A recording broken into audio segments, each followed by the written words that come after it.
पेड़ के पास में छिपकली चिपकी थी। और छिपकली हमने देखी और छिपकली को देख के हम मुस्कुराए। तो सेठ जी ने पूछा, गुरुजी तुम छिपकली क्यों देख रहे हैं? हमने कहा तो उसने पूछा, गुरुजी ये छिपकली की कथा कहीं लिखी है क्या? हमने कहा गरुड़ पुराण के 30वें हिस्से में लिखी है। गुरुजी क्या लिखा है?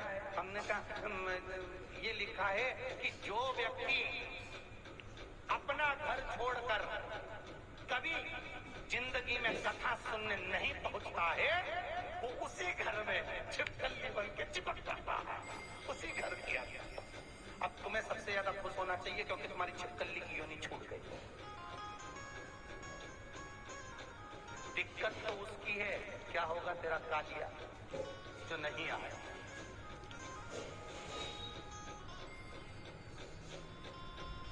तुम कहते हो कमरा मेरा है, छिपकली चिपकी चिपकी आंख भर भर के कहती है मेरा घर नहीं छोड़ता। परिवार नहीं चाहिए। 84 लाख योनियों में से एक योनि है छिपकली की योनि, जो घर दरवाजा छोड़कर 2 कदम भी चलकर भगवान के मंदिर देवालय कथा तक पहुंचता है। 84 लाख योनि में से छिपकली की योनि उसकी छूट जाती है, छूट। और जो पहुंचा ही नहीं है तो फिर वो तुम्हारे घर में भी कहीं की छिपकली चिपकी हो तो पहचान जाना तुम्हारे रिश्तेदार है। उसको उस कमरे में से 25 बार भगा दो वो उसी ट्यूबलाइट के पीछे आके छुप जाती है। उसी तरह पहचान जाना कोई रिश्तेदार है बेचारे से घर नहीं छूटता।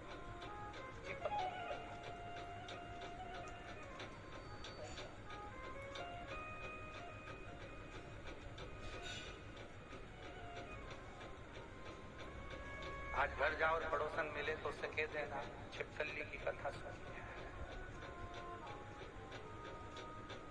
3 दिन ही हुए हैं, अभी बाकी के बच्चे हैं 4। तेरे को भी छूटना हो छिपकली से तो चल, नहीं तो एक दिन दीवार पे चिपकी मिलेगी।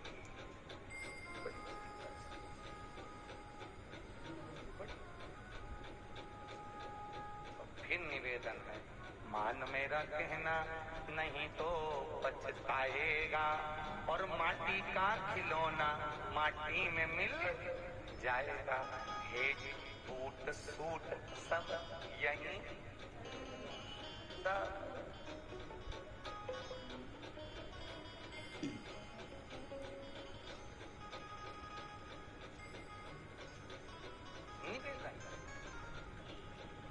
अमृत है हरि नाम प्रभु का, इसे छोड़ विष पीना क्या?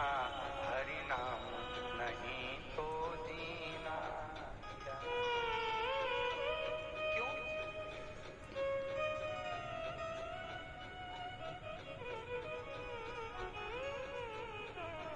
भूषण से सब अंग सजाए, जिभ्या पर हरि नाम ना। यूट्यूब पर सुन रहे हो बहुत सावधानी से सुनना। तो जिनकी यहाँ संपदा की कमी होती है, वैभव की कमी होती है, लक्ष्मी की कमी होती है, प्रतिष्ठा की कमी होती है, धन की कमी होती है, उसके लिए ध्यान दीजिएगा। बहुत सुंदर संवाद चल रहा है, बहुत ध्यान देने वाली बात है। एक बात अपने जीवन में उतारिएगा, जब विषम परिस्थिति में फंसे हुए हो और ऐसा लग रहा है कि हम बहुत बड़ी समस्या में उलझे हुए हैं और इससे निकल नहीं रहे, या बहुत बड़ा काम है हमारा हो नहीं रहा, चाहे प्रशासनिक हो चाहे अन्य कोई चीज का हो, कुछ मत करना।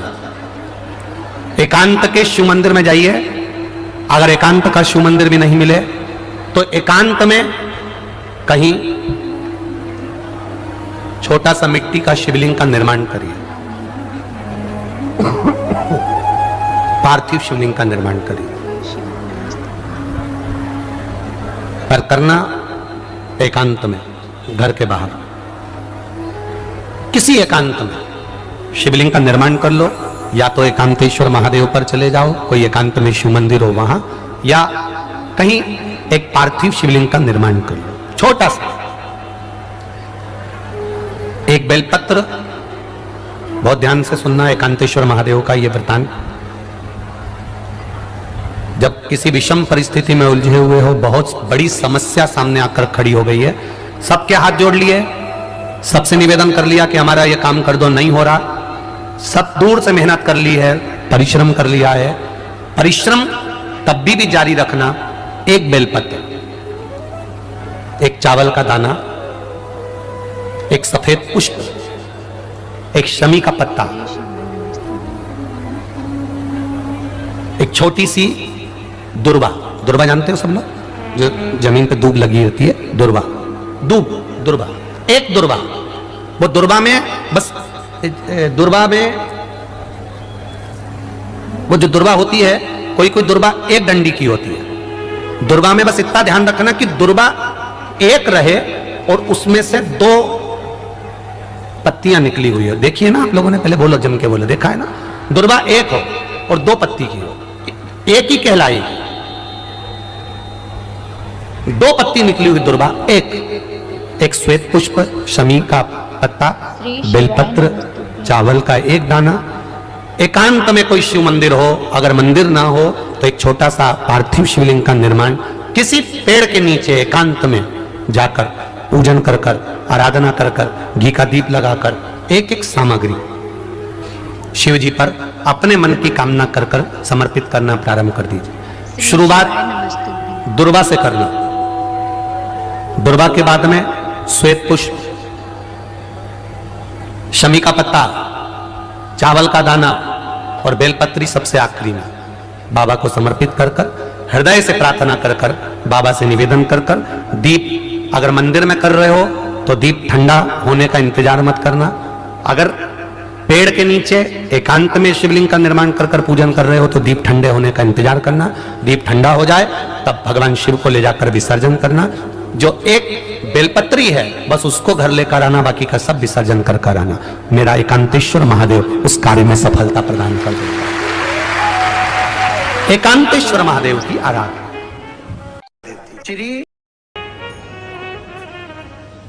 जो ये बेलपत्र होती है, उस बेलपत्र की जो ये डंडी होती है, इस बेलपत्र को अशोक सुंदरी वाली जो जगह होती है वहां पर इसका चढ़ाकर डंडी का जो भाग है वो शिवलिंग की ओर हो जाए और यहीं से जल चढ़ाते चढ़ाते चढ़ाते चढ़ाते अशोक सुंदरी से जल चढ़ाते चढ़ाते ओमकार जैसा, ओमकार जब हम अशोक सुंदरी से चालू करेंगे तो वो जल पहले गणेश जी के पास जाएगा, फिर वापिस अशोक सुंदरी के पास आएगा, अशोक सुंदरी से कार्तिकेय के पास जाएगा, कार्तिकेय से महादेव के पास जाएगा। ऐसा ओमकार जैसा जल, जब तुम्हें लगे कि बीमारी बहुत घेर रखी है और बहुत बीमारी ने घेर लिया, कोई किडनी, कोई लीवर, कोई बहुत शरीर में कष्ट, कोई रोग बीमारी, या कहीं तुमको ऐसा लग रहा है कि मेरा गर्भ 20 साल हो गए, 22 साल हो गए, संतान नहीं, तब भी इस प्रयोग को जरूर करिएगा। डंडी का मुख शिवलिंग की ओर, पत्ती का मुख अशोक सुंदरी की ओर, जल चढ़ाते समय अशोक सुंदरी से धार चालू कर कर गणेश जी पर। गणेश जी मालूम है ना सबको कहां गणेश जी होते हैं, कहां कार्तिकेय होते हैं, एक बार समझ लो उसको भी अच्छे से।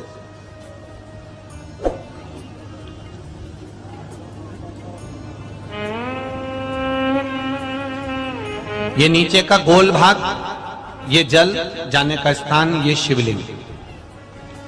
बीच में जो मोटी सी लाइन होती है वो अशोक सुंदरी का स्थान है।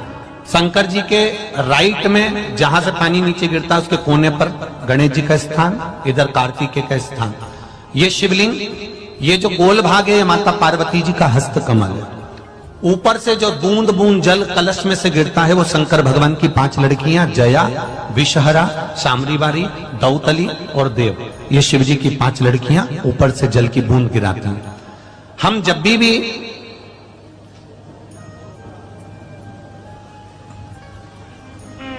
अगर इस कार्य को कर रहे हैं तो बेलपत्री जो चढ़ा रहे हैं वो अशोक सुंदरी वाली जगह पर बीच में चढ़ा दिया, डंडी का मुंह इधर। जल चढ़ाना यहीं से चालू करा, यहाँ से गणेश जी पर गया, गणेश जी से अशोक सुंदरी का आया, अशोक सुंदरी से कार्तिकेय पर आया, कार्तिकेय से देवादिदेव महादेव पर आया। ये ओम बिंदु जल है, इसको हरिओम जल भी कहते हैं।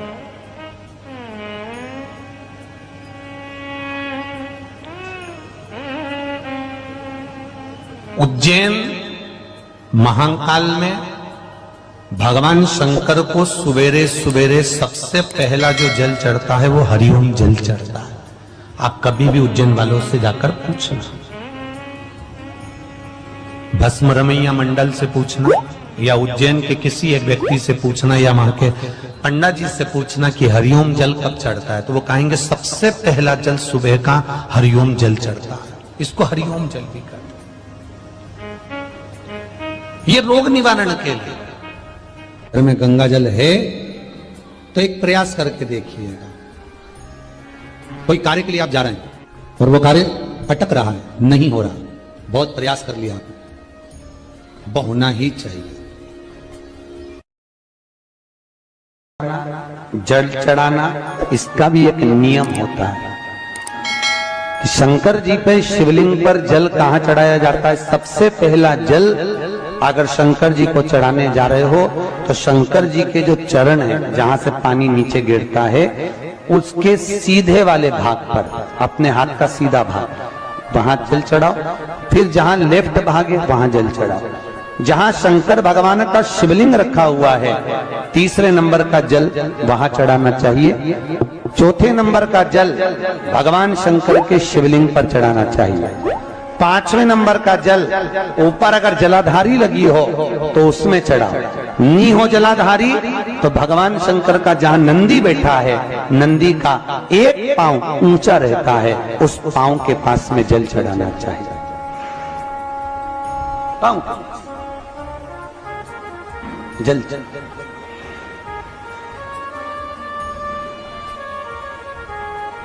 चरण के पास में। ऐसे 5 स्थान दिए हैं जल चढ़ाने के लिए। शिव जी का स्नान कितनी चीजों से होता है? 5 चीजों से। पंचामृत, दूध, बोलते जाओ, दही, फिर घी, शहद, फिर शक्कर। ये 5 चीजों का प्रमाण क्या है? शास्त्र कहता है दूध चढ़ाने से घर में संतान की वृद्धि होती है।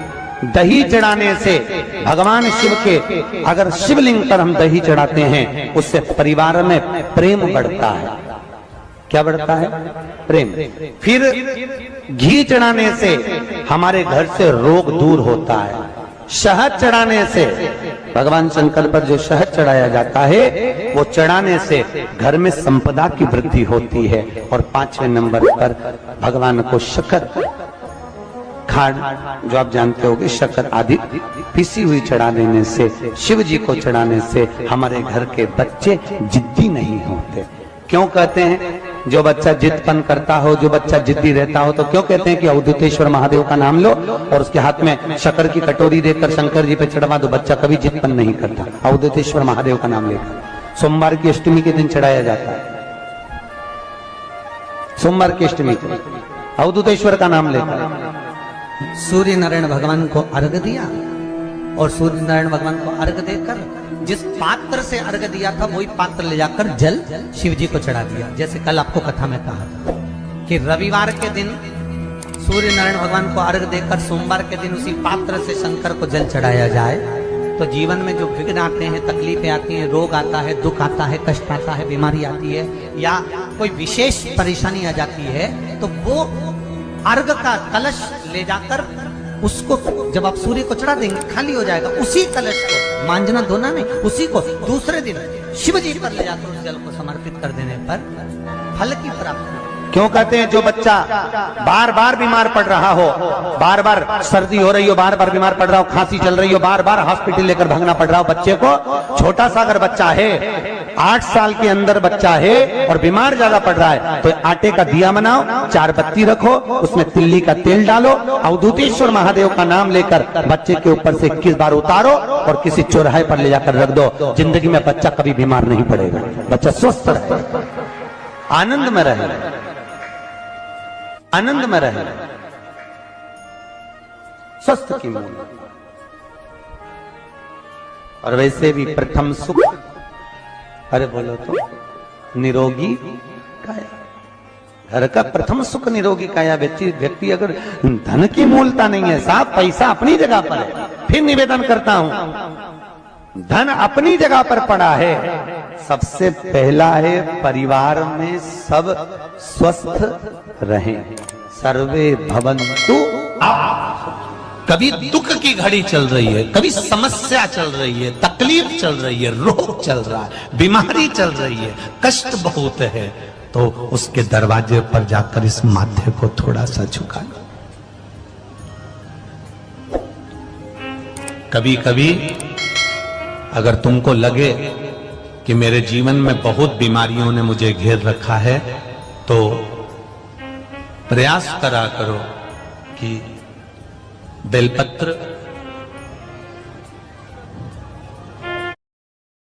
आज हमारे पंचमी के दिन, चाहे नाग पंचमी हो, चाहे श्रावण महीने की शुक्ल पक्ष की, चाहे कृष्ण पक्ष की पंचमी हो, This video is powered by Shri Shivaya Namastubhya. Shiv जी पर जल चढ़ाया गया। और समझ लो अच्छे से, श्रावण महीने की पंचमी के दिन देवाधिदेव महादेव पर चढ़ाई गई शमी पत्र,